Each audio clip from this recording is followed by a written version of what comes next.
So kung gusto mo na talagang mag-alaga ng baboy at meron ka namang malaki-laking puhunan, ito yung number 1 na dapat mong hanapin bago ka magsimula, yung pwesto. Napaka-importante nito dahil dito mo ilalagay ang iyong mga building. Dito ka magpaparami at dito ka na mabubuhay. Napaka-importante nito dahil kapag nagkamali ka sa pagpili ng pwesto, maaaring ito yung maging dahilan para matigil ang iyong negosyong babuyan. So paano nga ba pumili ng pwesto? Number 1, hanggat maaari dapat malayo ka sa community, malayo ka sa mga kabahayan. Dahil kapag sinabing piggery, amoy pera yan.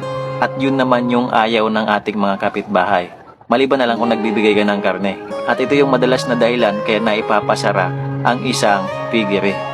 Kaya hanggat maaari dapat madistansya yung pwesto mo sa mga kabahayan.